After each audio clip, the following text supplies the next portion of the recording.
cada vez estamos viendo estas enfermedades que antes, hace 10, 20 años, se veían en adultos mayores, la diabetes, la obesidad, la resistencia a la insulina, la hipertensión, lo estamos viendo en niños escolares. ¿Cuáles son los alimentos que deberían estar prohibidos o los que más hay que evitar en los niños? Que ahora estamos en una epidemia de sobrepeso y de obesidad. ¿Cómo el azúcar afecta el cuerpo de un niño? Hay un aumento considerable de los casos de alergia alimentaria. ¿Qué opinas de las dietas veganas? Los niños debiesen dejar la leche de la noche a los 4 o 5 meses. No requieren esa leche en términos nutricionales. Hablemos acerca de los probióticos. ¿Son realmente beneficiosos o marketing? Muchas personas pueden no estar de acuerdo con lo que estoy diciendo y es válido. Hola a todos, ¿cómo están? Espero que muy bien. Sean todos muy bienvenidos a un nuevo episodio de el podcast de Salud Tech. Hoy día, como siempre, acompañado de mi gran socio cofundador y CEO de Salud Tech, Iván Wolf, y que les habla Juan Pablo Moraga. Hoy día, Iván, tenemos un gran invitado. Así es, el día de hoy nos acompaña el doctor Juan Ignacio Joanet. Él es pediatra y especialista en gastroenterología, quien nos va a estar comentando todo lo que tiene que ver con la alimentación en los niños, los hábitos saludables y mucho más. Así es, así que vamos directo con las primeras preguntas. ¿Qué tal, Juan Ignacio? ¿Cómo estás? Muy bien. Muchas gracias por la invitación. Buenísimo, Así gracias a ti por venir. Feliz de participar. Qué bueno. Vamos con la primera pregunta de lleno. Entendiendo, ¿cierto?, que te dedicas a la gastroenterología pediátrica. Un punto, yo que soy papá, me ha pasado, ¿cierto?, en muchos casos que mi hijo de repente, como una guagüita, no sé cuándo hay que acudir a urgencias, cuándo tengo que llamar al pediatra o cuándo le pasa algo simplemente. Siguiendo esa premisa, ¿cuándo yo tengo que llevar a mi hijo al gastroenterólogo o al pediatra si es que está presentando de repente mucha diarrea o mucho vómito? En general uno pone y le dice a los papás de los pacientes que cuando ya dura más de 24, 48 horas o está asociado a algún otro síntoma, en general si están con una diarrea van a estar decaídos, pero ya un decaimiento que sobrepasa un poco y llama mucho la atención. Que no estén tomando líquido principalmente porque nuevamente como están enfermos, lo más probable es que estén con dolor abdominal. Los sólidos, claro, no van a tener el mismo apetito que siempre, pero si están solamente con fórmula, por ejemplo con leche, que rechacen el pecho, la fórmula o los líquidos, que su orina habitual del día, que baje la frecuencia o que no estén orinando, que los labios estén secos, o por ejemplo si está asociado a fiebre, más de también 24 o 48 horas de fiebre. Y en general yo a los papás les digo, si tienen alguna duda o si están muy angustiados o muy ansiosos, ahí lo mejor es consultar nomás. Perfecto. Por ejemplo, por telemedicina ahí puede servir mucho. O sea, la primera llamada quizás para dar los primeros síntomas y ahí el doctor te puede decir, no, ¿sabéis qué? Anda urgencia o no se le debería pasar. Claro, un poco lo que estábamos conversando al inicio, que después de la pandemia la verdad que la telemedicina se potenció muchísimo. Ustedes lo han visto, que tienen a Salud Tech que ha un poco usado esa tecnología para poder llegar a pacientes en regiones o que están más aislados, donde de repente no está la disponibilidad presencial de especialistas. Claro, sirve mucho para la orientación de los padres, para guiarlos un poco, para poder orientarlos a cuándo consultar, qué hacer, siempre recordando que lo ideal es la atención presencial, pero muchas veces se puede alertar a los papás y guiarlos un poco por también esta ansiedad que siempre que genera en uno, en verdad, ver al hijo enfermo. Claro. Y en ese sentido, ¿cuáles son los alimentos que deberían estar prohibidos o los que más hay que evitar en los niños? en general en los cuadros de diarrea o en general. En general. Mire, yo lo que les digo siempre a los papás, tengo colegas que son partidarios, de decirlo de alguna forma, de prohibir los alimentos. Yo no encuentro que sea como muy fisiológico de frentón prohibir, decirle a un niño, mira, no puedes comer dulce nunca. No lo encuentro como algo que se le puede imponer como a un niño o a una persona. Yo lo que en general les digo, mira, los dulces, la fritura, solamente en cumpleaños, ocasiones especiales, de repente el fin de semana si salen en familia, pero que no sea algo habitual, constante, de todos los días, ni siquiera día por medio. Obviamente si están con un cuadro de dolor abdominal, de una gastroenteritis, se deben evitar todos los alimentos que no son saludables, la fritura, los dulces, las chatarras, tienen esos alimentos, tienen mucho ultraprocesado y no son alimentos que al final nutren, ¿ya? Pero así de prohibir de frentón, por lo menos yo no soy partidario, pero sí poner énfasis que no es un alimento saludable, no es el alimento que nos sume para el estado nutricional y crecimiento del niño, no es un alimento que potencie nuestra flora intestinal, que son las bacterias buenas del intestino, que permiten una buena digestión de los alimentos, una ideal toda la parte fisiológica de las contracciones del movimiento, de la absorción, interrumpen todo eso. Entonces, no son anodinos. Perfecto. Sí. ¿Y qué tan nocivo en el fondo puede llegar a ser el azúcar en los niños? El problema con el azúcar principalmente es el azúcar refinado, que es como el azúcar, lo que yo le digo a los papás en la mesa de comedor, por ejemplo.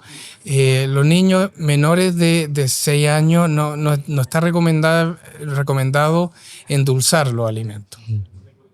Los niños, especialmente los menores de 2 años, si uno los expone a azúcar en ese rango de edad, ahí ellos se dan cuenta de lo sabroso que es el azúcar. Claro. Entonces se acostumbran y después empiezan a pedir, ya cuando más grande, azucarar los alimentos. Pero si uno no los expone, y lo mismo con la sal, uno a las papillas de los niños menores de 2 años o a las comidas en general, no se debe agregar sal por lo mismo y por los riesgos de lo que viene con adicionar estos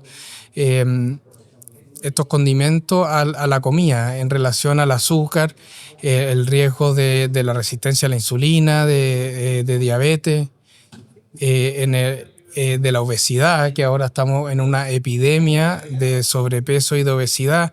Salió una publicación la semana pasada, hace 2 semanas, que en la edad escolar, en los colegios, sobrepeso ya 60% de los niños.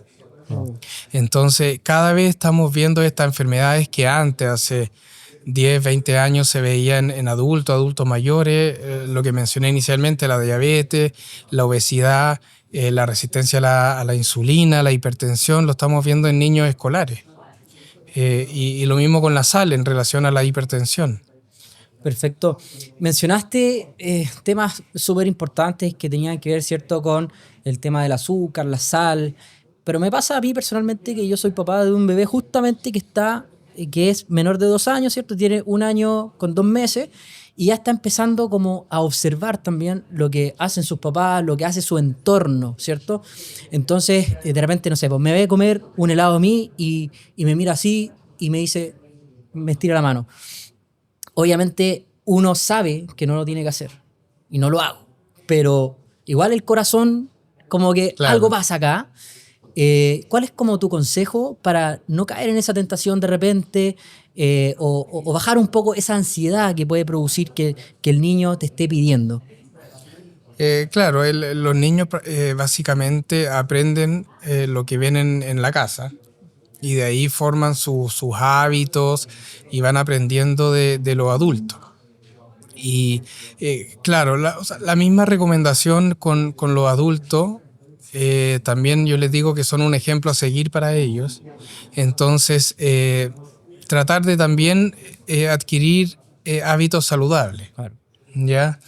Los adultos saben que no tienen que ponerle excesos de sal o azúcar.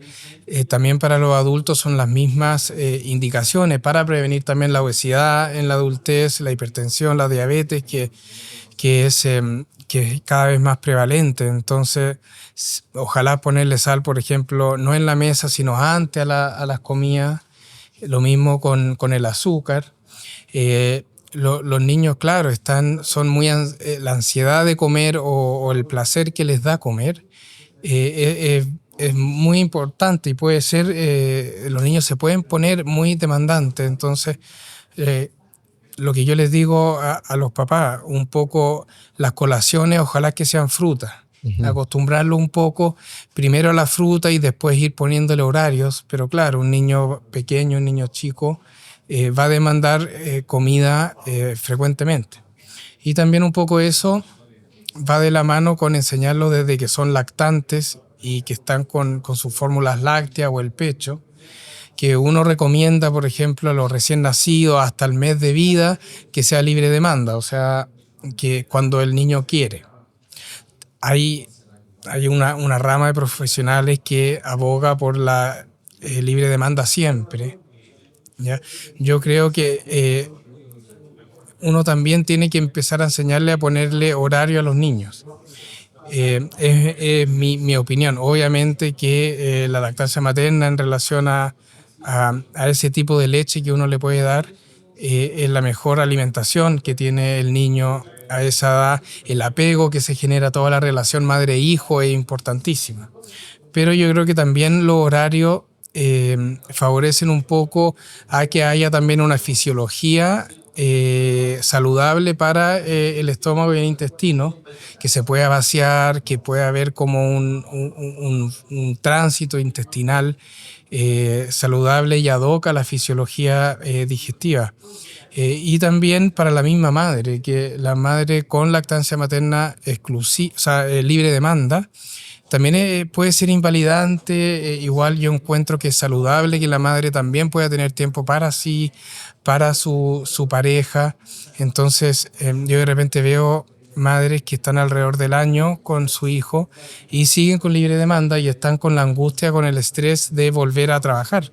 Entonces muchas veces llegan desesperadas porque no saben cómo volver a trabajar con un niño que le está tomando todavía libre demanda. Entonces yo creo que todo eso es importante a considerar y esos hábitos se pueden reforzar de pequeños para que después, cuando sean más grandes, ya lleguen con sus horarios establecidos y no sea tan difícil manejar esta ansiedad que puede generar en ellos el hambre, porque también no es tanto el hambre como también que se llegan con la costumbre de estar alimentándose a cada rato, o sea, por decirlo de alguna forma. Entonces, muchas veces, por ejemplo, en la noche, los niños debiesen dejar la leche de la noche a los 4 o 5 meses. Y también muchos niños llegan hasta el año tomando todavía fórmula o pecho en la noche. Entonces ahí no requieren esa leche en términos nutricionales, de nutrientes. Y lo más probable es que se esté despertando por la costumbre. Claro. El cuerpo está acostumbrado a tomar esa papa, sin necesariamente ser hambre per se. Entonces es un tema bastante complejo porque está siempre el apego de la madre, la conexión entre el niño y la madre. Entonces muchas personas pueden no estar de acuerdo con lo que estoy diciendo y es válido, pero yo creo que todo se debe poner en la mesa y ver cómo mejorar y optimizar todo lo que involucra la alimentación del niño. Un tema súper importante. Yo que, repito, soy papá, lo veo día tras día. Por ejemplo, yo a mi hijo le doy leche en la noche porque se despierta y hay una costumbre de por medio, un apego, quizás un regaloneo, y eso lo calma. Entonces, bueno, voy a tener más cuidado personalmente con esa leche que sale entre 12 y 1 de la mañana, claro, que es innecesaria, no hay hambre por medio. Claro. Corta el sueño, además. Corta el sueño y bueno, muchas otras cosas. Hablemos acerca de los probióticos. ¿son realmente beneficiosos o marketing? Mira, los probióticos ayudan un poco a la flora intestinal. Son como las bacterias buenas que tenemos en el intestino que mencionaba anteriormente. Y fortaleciendo la flora intestinal, eso también favorece a tener un ambiente intestinal lo más saludable que posible, lo que se pueda tener, porque uno mantiene esta flora con concentraciones de las distintas cepas de bacterias buenas, ideal para que la fisiología digestiva pueda funcionar bien. Hoy en día está muy en boga los probióticos o la flora intestinal, porque se ha visto que es parte importantísima de esta fisiología óptima de la digestión. También involucra mucho en la inmunidad del tracto gastrointestinal.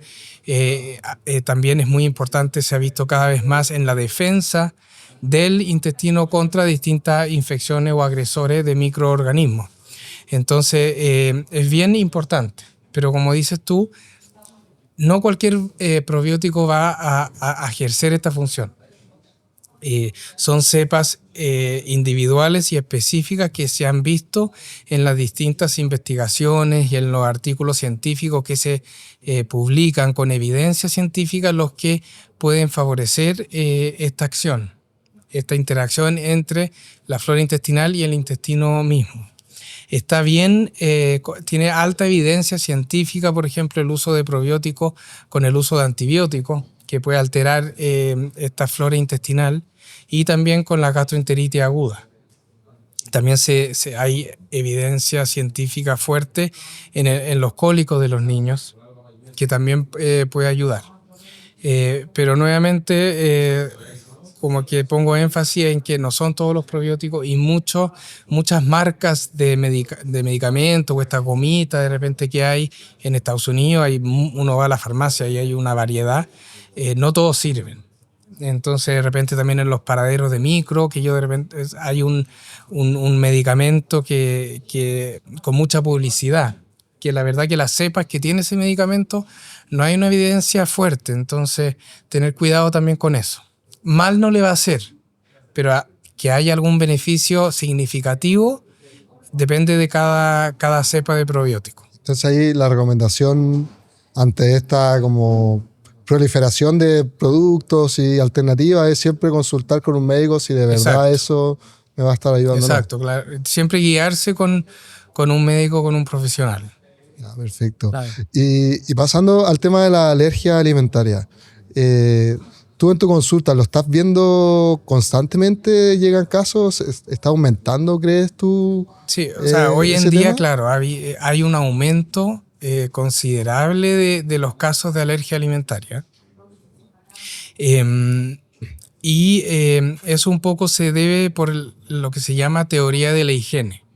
Hace 20, 30 años atrás había mucha infección bacteriana gastrointestinal, todo lo que es el tifus, el cólera, mucha gastroenteritis bacteriana. Hoy en día también hay mucha gastroenteritis, pero principalmente es viral. No. Entonces, con el saneamiento de las aguas, el agua potable que ya está llegando a prácticamente todas las regiones del país, todas las medidas de saneamiento ambiental han hecho que estas infecciones bacterianas se han disminuido en el tiempo mucho, de manera muy significativa.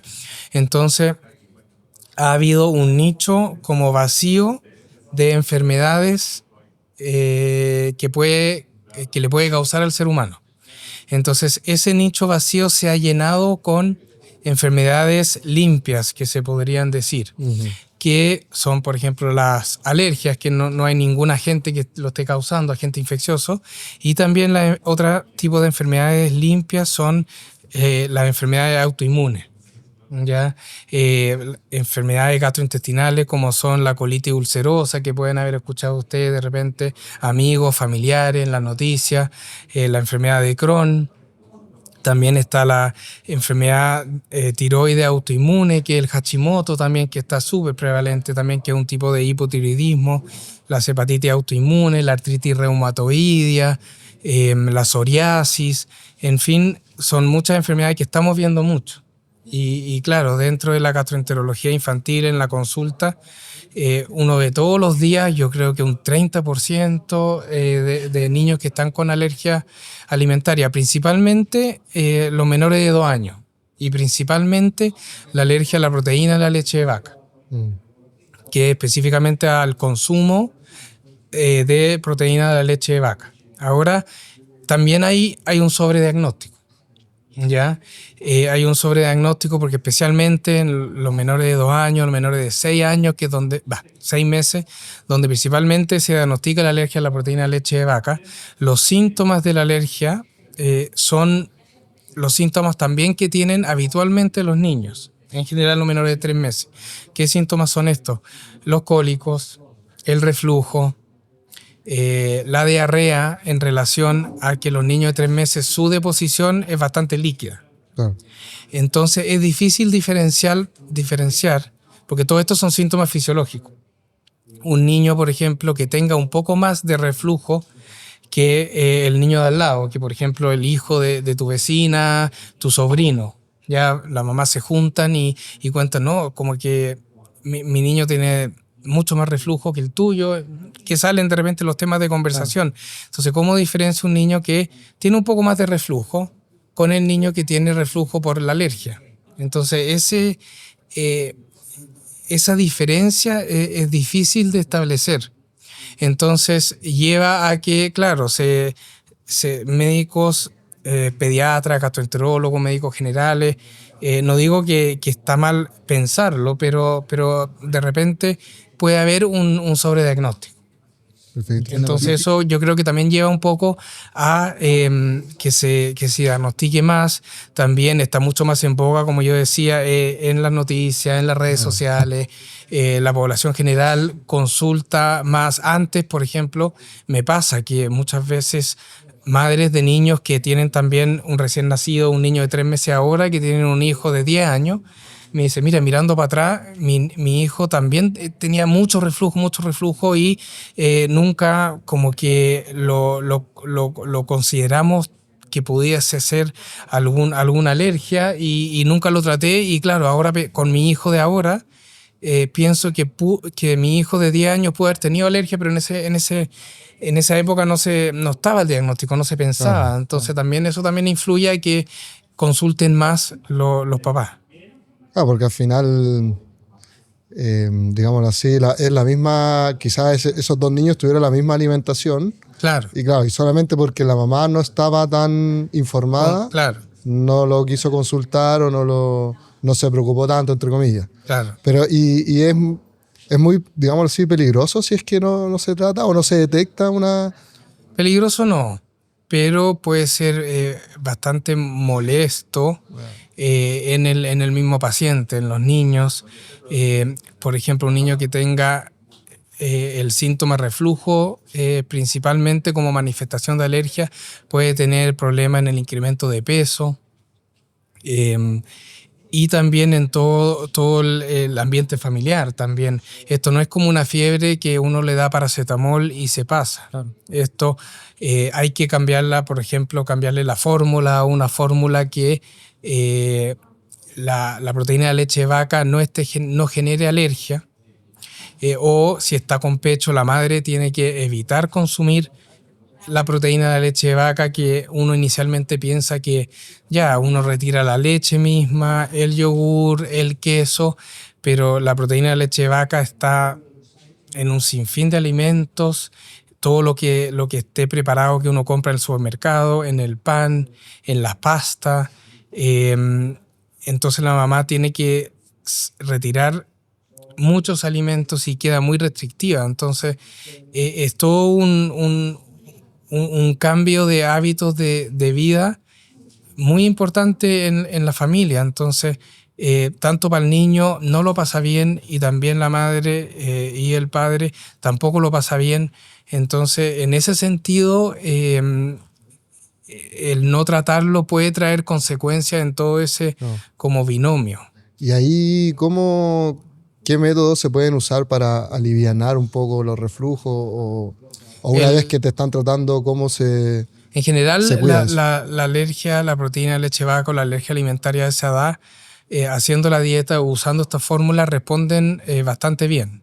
Hay niños que cuesta porque no es solamente la proteína de la leche de vaca, uno puede hacer alergia a cualquier alimento. Claro. Entonces, si es que no responde al retirar la proteína de la leche de vaca, hay que empezar a retirar otros alimentos en que el niño puede estar haciendo alguna reacción. Entonces, eso puede costar. Pero, por ejemplo, específicamente en el reflujo, si es que no responde un poco a la dieta, al cambio de fórmula, hay que pensar también que puede haber alguna otra causa contribuyendo al reflujo, entonces ahí hay que pensar si necesita algún tipo de antiácido, pero eso ya no es en relación a la alergia. Ya. Puede haber alguna inmadurez entre la unión del esófago con el estómago, entonces un poco ayudar con un antiácido puede ayudar en ese sentido a disminuir un poco el reflujo. Perfecto. Para la enfermedad de los celíacos en niños, ¿qué tienen que tener en consideración los padres o cómo se diagnostica también esta enfermedad? La enfermedad celíaca es otra enfermedad autoinmune que también ha aumentado mucho en la actualidad y es el tracto gastrointestinal se produce una reacción inflamatoria cuando la persona consume gluten, que es el trigo, la proteína del trigo. Entonces eso puede generar cualquier síntoma gastrointestinal. Desde dolor abdominal, diarrea, distensión abdominal, cólicos también, reflujo, cualquier síntoma gastrointestinal que pueda haber. Incluso puede haber una inflamación en otros sistemas, puede haber hepatitis, puede haber alteración de la absorción de nutrientes como el fierro, entonces puede producir anemia, puede producir osteoporosis, puede producir problemas articulares, entonces también es una enfermedad multisistémica. Y en relación a la absorción puede haber mal incremento de peso, mal incremento de talla, disminución de la masa muscular, entonces cualquiera de esos tipos de manifestaciones puede hacer sospechar una enfermedad celíaca. Entonces, para hacer el diagnóstico hay exámenes de sangre que se deben tomar un poco para ver si es que estos salen positivos y aumentar un poco la sospecha de la enfermedad celíaca, pero la confirmación de la enfermedad celíaca se hace mediante endoscopía, tomando una biopsia de duodeno, que es la parte más inicial del intestino, justo donde se produce la unión entre el estómago y el intestino. Ahí se tiene que tomar una biopsia y ahí se confirma el diagnóstico. Perfecto. ¿Y de qué edad se puede tomar una biopsia? Igual joven, ¿o no? Pequeño, ¿no? En general, la enfermedad celíaca debuta o empieza a manifestarse ya a los 6 meses, cuando ya el niño empieza a comer cereales o trigo. Claro. Ya desde los 6 meses uno lo empieza a sospechar, ahí qué tan precoz va a depender, pero la parte de compromiso nutricional no lo va a ver al tiro, de inmediato. Pero la endoscopía misma, por cualquier razón, se puede hacer desde el recién nacido. Y como les decía, ya la enfermedad celíaca se puede empezar ya a sospechar después de los 6 meses, cuando ya hay una introducción del gluten, que es el trigo, en la dieta. O sea, básicamente uno cuando es papá tiene que ver cómo se comporta el niño y si es que hay algo raro, después uno lo lleva al pediatra e intenta como descartar o confirmar algún tipo de alergia. Como es una enfermedad que está bien en boga, muchos papás llegan a la consulta diciendo no, yo creo que mi hijo tiene enfermedad celíaca, entonces le quité el gluten. Entonces eso es importante porque el diagnóstico de la enfermedad celíaca, el niño tiene que estar consumiendo gluten. Entonces ante la sospecha no hay que retirarlo hasta que se consulta con un profesional y se hayan hecho los exámenes. Y también eso es importante porque retirar el gluten de la dieta también puede tener un impacto importante en los aportes nutricionales del niño. Entonces, no es llegar y sacar el gluten de la dieta. Sí. Y hablando de los aportes nutricionales, ¿qué opinas de las dietas veganas? Que bueno, los padres son veganos y después siempre está como ese tema si es que el hijo va a ser vegano o no. ¿Hay algún riesgo asociado en la infancia con las dietas veganas?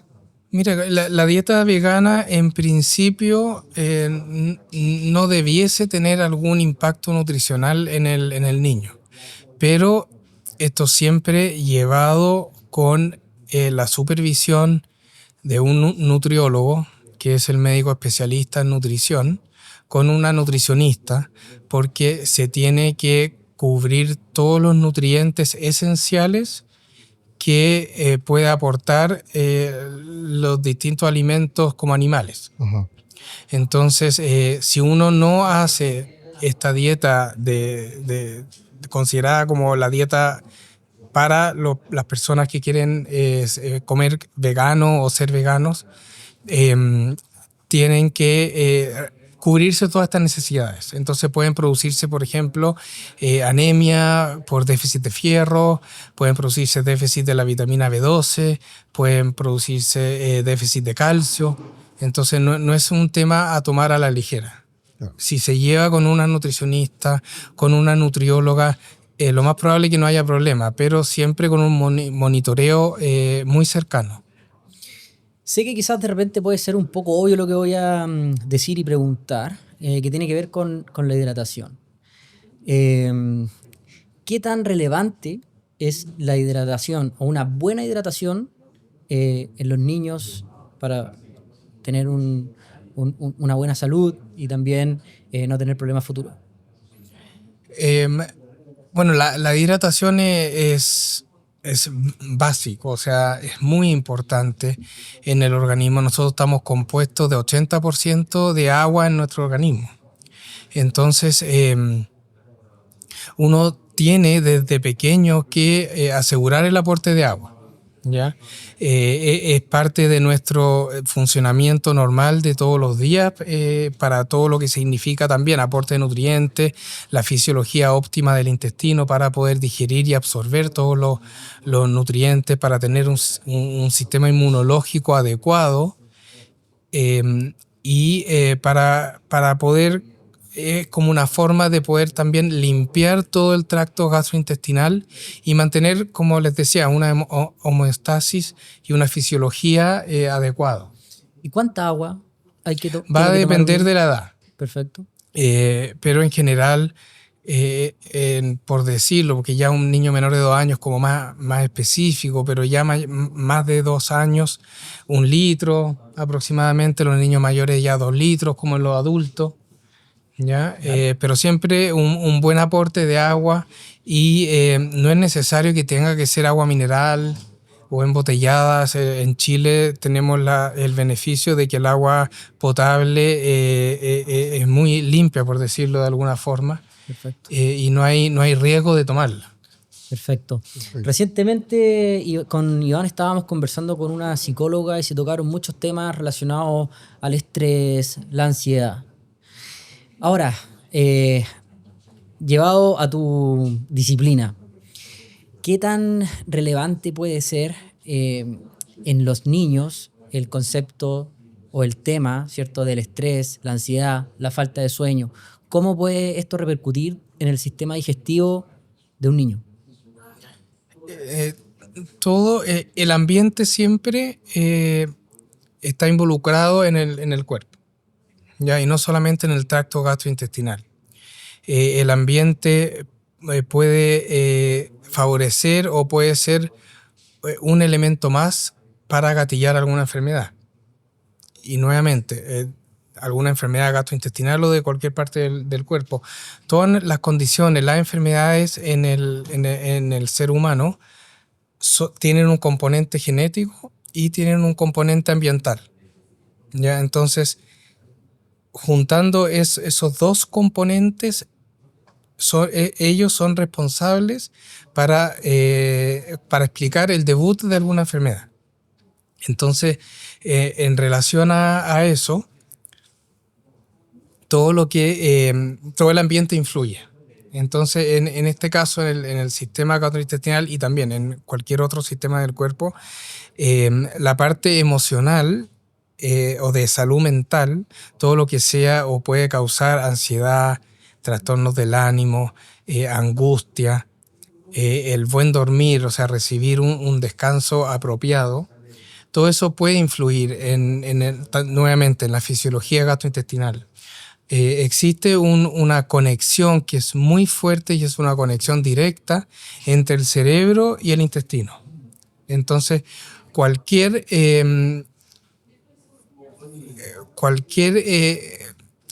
cosa que afecta al sistema nervioso central puede tener consecuencias o síntomas gastrointestinales porque están conectados, se comunican directamente.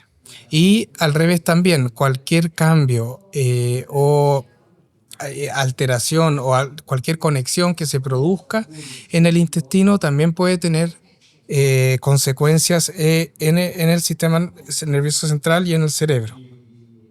Entonces, esta interacción puede causar o debutar con dolor, diarrea, náuseas, distensión, vómito, cualquier síntoma que uno puede imaginarse en el tracto gastrointestinal lo puede producir.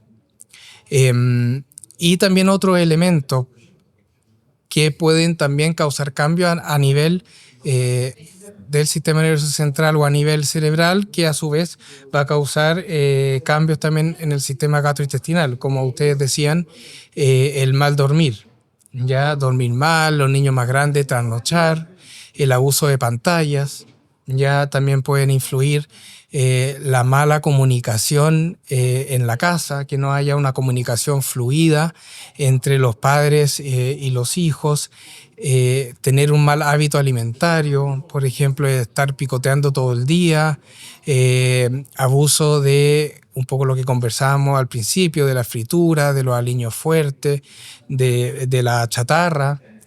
Todo eso influye en estos distintos trastornos gastrointestinales que se llaman trastornos funcionales, donde no hay un trastorno patológico del intestino, o sea, no hay ninguna enfermedad, no hay nada alterado primariamente en el intestino, sino que son causas como del ambiente que están llevando a estos síntomas. Y ahí, hablando de ese ambiente, ¿cuáles son tus recomendaciones para evitar un poco el estrés en los niños? Un poco lo que mencionaba hace un ratito. Tener como hábitos saludables en la casa, hábitos saludables tanto en la dieta como la interacción familiar, tener siempre actividad física, actividades extraprogramáticas, evitar el abuso de las pantallas, un buen dormir, básicamente como esas cosas. Perfecto. Creo que se tocó el tema del azúcar, pero creo que es importante volver a reforzarlo un poquitito. ¿Cómo el azúcar afecta el cuerpo de un niño?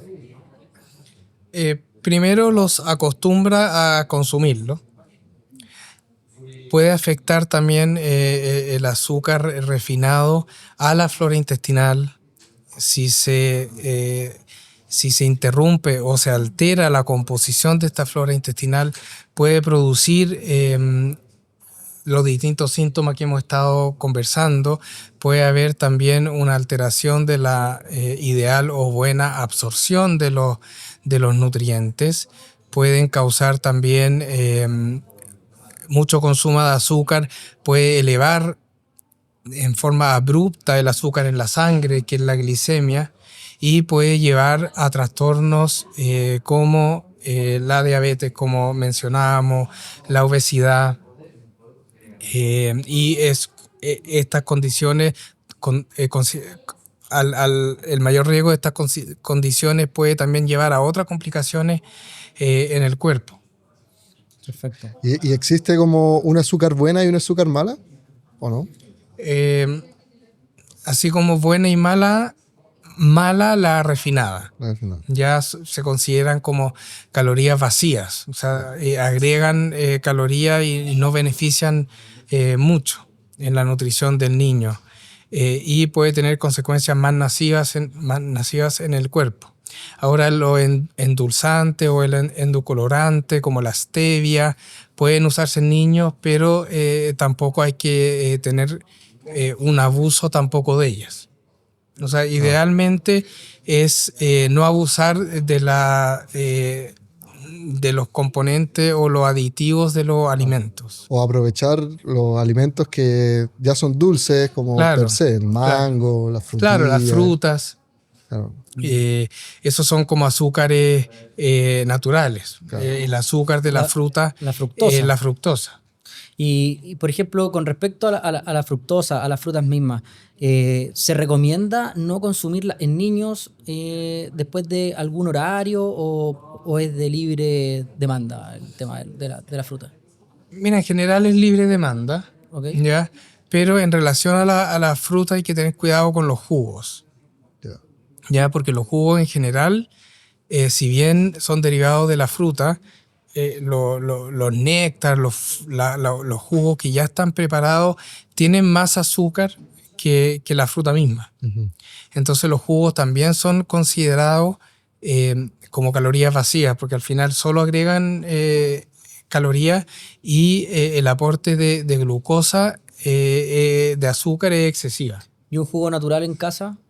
Sí, jugos naturales, ojalá no agregarle azúcar de más. Pero tampoco hay que abusar, porque a pesar que la fructosa es como el azúcar natural de la fruta o de los jugos naturales, el exceso de azúcar un poco puede, un poco lo que conversamos del azúcar misma refinada, el azúcar atrae al agua o al agua misma. Entonces acelera un poco el tránsito. Entonces muchas veces muchos pacientes que están consultando por diarreas crónicas, uno piensa que puede tener algún parásito, alguna infección que esté causando esto, y cuando uno indaga un poco en el hábito alimentario, niños están consumiendo jugos en exceso, o pasa de repente con la fruta en exceso, entonces la carga de fructosa es tal que el agua no se absorbe adecuadamente a lo largo del intestino y la deposición sale más acuosa. Entonces también hay que tener cuidado con eso. Perfecto. Iván, vamos a pasar a la sección que más te gusta de este podcast, la sección de Directo a la Vena. ¿De qué se trata? Vamos a decir un par de conceptos y tú tienes que responder, ojalá, en una frase lo más rápido posible, sin sentirte presionado, contesta con tranquilidad, pero idealmente más rápido. Son 4 comentarios y tú empiezas. Sí. Ya, vamos a ver. ¿Existe algún mito sobre la alimentación de los niños que te gustaría desmentir? Un poco lo de los jugos, ¿Ya? que ya lo mencionamos. Y bueno, como que se me viene a la mente eso, un poco lo del azúcar también. El azúcar refinado, la sal, ¿ya? Y también todo lo que viene ya preparado, Sí. ¿ya? Saber que el azúcar en verdad es bien, como estábamos conversando, bien dañino. Entonces hay que indagar un poco y comer los alimentos lo más naturales posible. Perfecto. Bien. No sé quién hizo esta pregunta, me hace harto ruido, pero a ver qué dices tú como médico especialista. ¿Es cierto que el exceso de higiene puede contribuir a problemas digestivos en los niños? No sé si contribuir, pero la exposición a, no sé cómo decirlo, a la suciedad o al ambiente natural que uno tiene a su alrededor hace que nos expongamos a estos agentes infecciosos, porque sabemos que en todo, en esta mesa, en esta silla, en el micrófono, si uno ve con una lupa, hay un sinfín de bacterias. Ujú. Entonces, esa exposición, toda bacteria es, al tener contacto con nuestro cuerpo, es algo ajeno. Entonces, el cuerpo lo desconoce y tiene que atacarlo. Entonces, ese ataque, por decirlo de alguna forma, queda en la memoria del cuerpo. Entonces, si alguna vez nosotros nos exponemos a esa misma bacteria, ya no vamos a necesitar, el cuerpo no va a necesitar armarse de balas, ya va a tener las balas preparadas y lo va a atacar antes. Entonces, si alguna vez tenemos una exposición a esa misma bacteria, pero en cantidades estratosféricas que puedan causar alguna infección, ya vamos a estar preparados. Entonces, si nosotros tenemos al niño con todo estéril, claro, el cuerpo no va a tener esa batalla, ese ejército preparado, entonces podríamos tener más riesgo de presentar alguna infección. Claro. Entonces es como de repente a los niños que uno le dice en la consulta, como en el verano, deje que su niño se embarre, que juegue con el barro, o sea, protegerlos 100% con el ambiente tampoco es algo... es contraproducente para el organismo, y también tampoco es que lo encuentro como 100% sano para el niño, porque también tiene que devolverse y dejarse que él se envuelva y aprenda cómo interaccionar con el medio ambiente. O sea, la pregunta era muy buena. Sí. No era mala. Sí, Igual pues al final... estoy de acuerdo con el doctor. Y las enfermedades de la intolerancia al gluten, ¿son más porque de verdad son así o es un sobrediagnóstico? La intolerancia al gluten, primero diferenciarla a la enfermedad celíaca, que es una enfermedad autoinmune donde el cuerpo ataca cuando se consume gluten. La intolerancia al gluten, claro, el cuerpo no procesa muy bien el gluten, entonces genera también síntomas que pueden ser muy similares a los síntomas de la enfermedad celíaca. Pero es un diagnóstico de descarte, ¿ya? O sea, se deben descartar otras cosas como la alergia al gluten, que es otra condición. Tenemos nosotros principalmente 3 condiciones en relación al gluten: la alergia al gluten, la enfermedad celíaca, que es una enfermedad autoinmune secundaria a la exposición al gluten, y la intolerancia al gluten. Entonces ya cuando se ha descartado la alergia, cuando se ha descartado la enfermedad celíaca y el paciente tiene la historia donde se obtiene con un interrogatorio conciso, bien hecho, con un profesional indicado o adecuado, y se llega a la conclusión que la persona, cada vez que consume gluten, genera síntomas gastrointestinales, y al hacer una prueba de que la persona deje de consumir gluten por un tiempo, evidencia que desaparecen los síntomas, y al hacer lo que se llama una contraprueba, que el paciente o la persona vuelva a consumir gluten y se reproducen los síntomas, yo creo que ahí uno puede hacer el diagnóstico confirmatorio. Pero no es algo a tomar a la ligera, o que la persona diga, mira, cada vez que consumo gluten tengo este síntoma, entonces voy a evitarlo, porque como estábamos conversando anteriormente, pueden haber consecuencias también importantes de evitar el gluten. Entonces, puede haber un sobrediagnóstico. Entonces, siempre hacerlo con un profesional y de la forma adecuada en que se debiese hacer. Perfecto. Y por último, ¿es la alimentación actual el principal culpable de las enfermedades inflamatorias intestinales en los niños? Como la causa principal, no. ¿Ya? La enfermedad inflamatoria, un poco lo que conversábamos, es la enfermedad de Crohn y la colitis ulcerosa, que son enfermedades autoinmunes. Y como todas las enfermedades, como conversábamos, hay un componente genético y un componente ambiental. Se ha visto un aumento de estas enfermedades hoy en día, y se ha relacionado con los hábitos alimentarios de lo ultraprocesado, de todo lo que ya viene preparado, de la comida chatarra. Y evidentemente este tipo de alimentación son uno de los factores del ambiente que puede contribuir, y se ha visto que contribuiría a aumentar el riesgo de estas enfermedades. Pero siempre debe haber y debe estar acompañado una base genética. Perfecto. ¿Ya? ¿Y qué rol tiene la sociedad en cuanto a la educación alimentaria en los niños? Porque me imagino hoy día que uno va al supermercado y compra lo que hay, o uno ve en la tele, ¿cierto? Y promocionando cierto tipo de producto y uno después va al supermercado y lo compra, pero igual me hace como ruido esa parte, porque no sé si se entrega educación necesariamente en estos medios de comunicación masivos, sino que más bien es como un tema más de venta o marketing. ¿Qué piensas tú al respecto?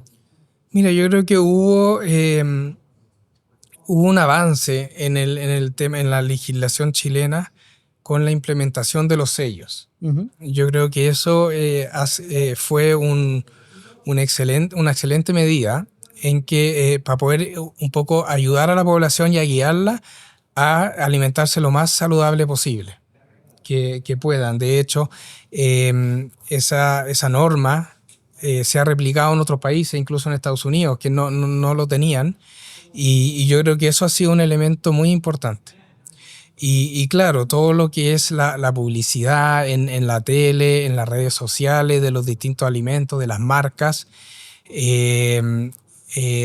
por ejemplo, las bebidas energéticas también, que hay mucho abuso, tanto en adultos como en niños.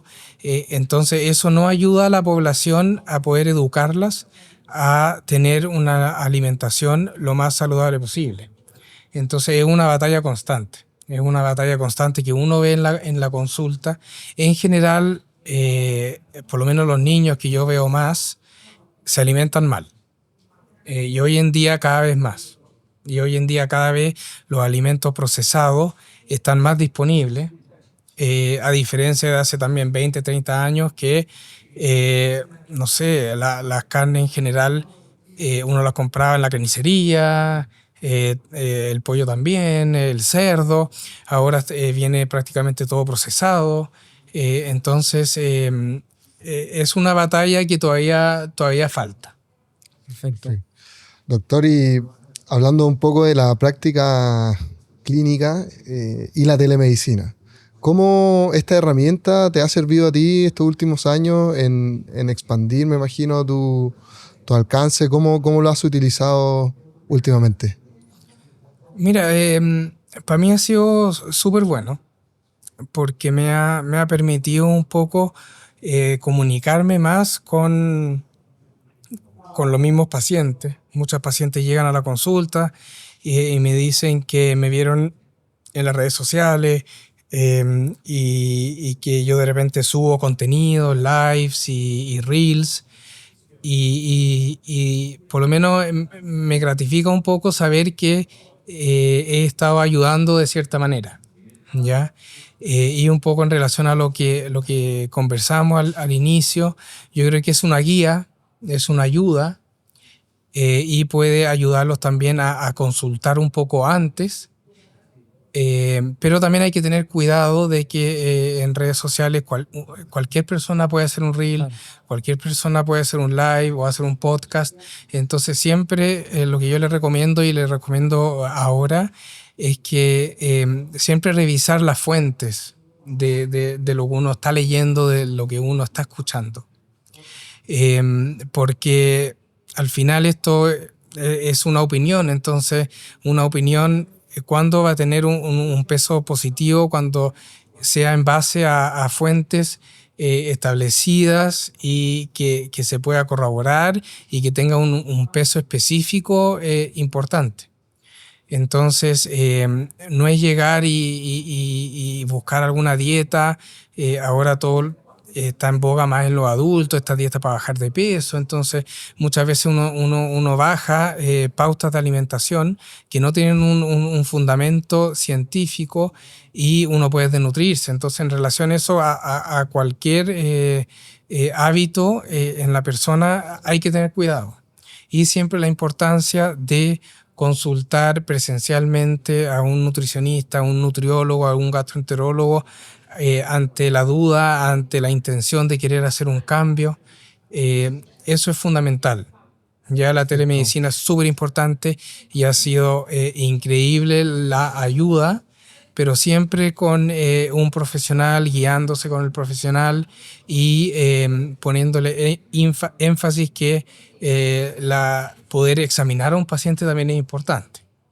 Claro. Los controles también se pueden hacer por telemedicina, entonces eso va de la mano con el control presencial también. Bien, Iván, llegamos hasta el final de este episodio. Personalmente estoy súper contento porque creo que entregamos contenido de alto valor. Personalmente también aprendí harto.